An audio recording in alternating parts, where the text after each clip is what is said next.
Всем привет! Сегодня я хочу осветить небольшую подборочку уж очень недорогих дронов, менее 5000 рублей. Но это на момент выхода ролика, конечно. Некоторые даже очень сильно меньше 5000. Скажу сразу, что их, естественно, не стоит рассматривать как что-то серьезное, например, для съемки или чего-нибудь еще. Но все же кое-что они умеют и своих денег в принципе стоят. Начнем с интересной модели E525 Pro. Интересный, потому что что-то мне подсказывает, что при его создании разработчики смотрели на широко известный eChine E520. По мне так очень похож. Если и не на все 100%, то стили и очертания повторяются.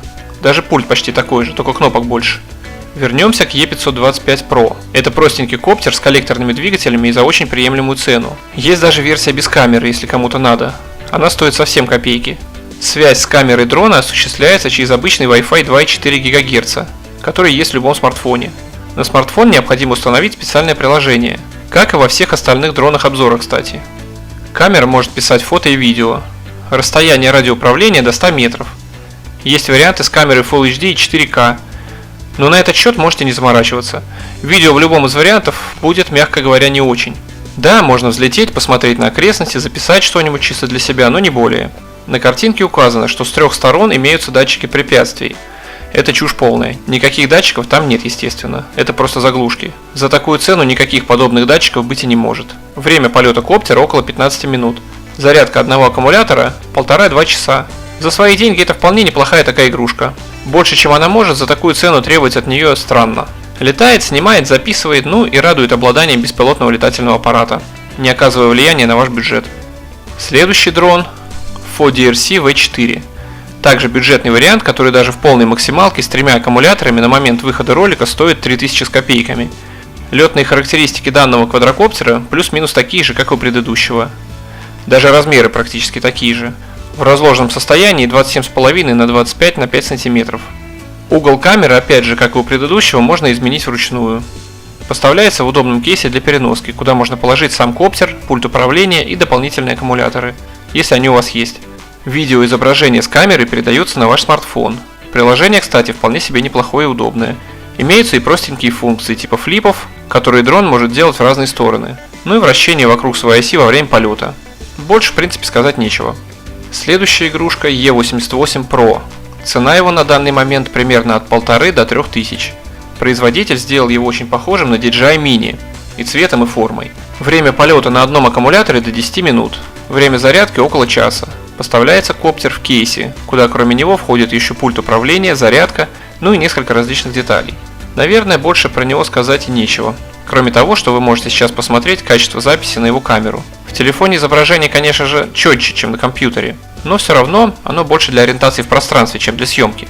Далее рассмотрим FODRC F10. Этот дрон уже будет посерьезнее, подороже. Время полета уже доходит до 25 минут. Расстояние полета разное в зависимости от версии. В нашу ценовую категорию входит только версия с Wi-Fi 2,4 ГГц, с помощью которого камера связывается с вашим смартфоном. Но также имеется версия с Wi-Fi 5 ГГц, которая уже дороже, но значительно увеличивает расстояние со 100 до 300-500 метров. На картинках вы можете увидеть, что дистанция 2 км, но не обращайте внимания, если радиосвязь от пульта и может достигнуть 1 км, то видеосвязи на таком расстоянии точно не будет, а без нее вы далеко не улетите. Очертания квадрокоптера тоже довольно симпатичные. Сейчас с этим проблем нет. Дизайн на любой вкус. Заодно покажу качество камеры данного дрона. Как и ожидалось, ничего особо примечательного. Ее можно поставить в один ряд с предыдущими моделями. Ну и последний дрон, который мы сегодня рассмотрим, это L700. Родственник довольно известной модели L900. В минимальной комплектации он немножко выходит за установленную нами ценовую категорию, но не сильно. Зато данный дрон имеет качественное преимущество над предыдущими 4 квадрокоптерами. Моторы у него бесколлекторные, а значит более надежные и резвые. Угол наклона камеры по вертикали можно регулировать дистанционно, через пульт управления. Время полета до 25 минут. Связь вашего смартфона с видеокамерой дрона осуществляется через Wi-Fi 5 ГГц. Проверьте в настройках телефона, поддерживает ли он данный стандарт. Еще оставлю в описании ссылку на руководство, как это можно сделать. На расстояние полета в 1200 метров, указанное в описании, можете, конечно, не рассчитывать и смело делить эту цифру пополам, но даже так, в принципе, это будет вполне неплохо. На пульте управления есть ЖК-экран, выводящий различную телеметрию, типа расстояния полета, высоты, заряда и так далее. Также имеется определенный набор интеллектуальных режимов полета, таких как «Следуй за мной» или «Движение по орбите». Еще бы камеру получше, было бы тогда вообще отлично за такие деньги. Можно выбрать вариант из двух цветов, оранжевый или серый. Вот в принципе и все, что хотел показать. Ссылки на представленные квадрокоптеры будут в описании под видео.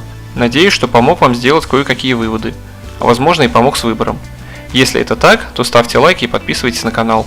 Хороших вам полетов, правильного выбора и отличного настроения. Пока!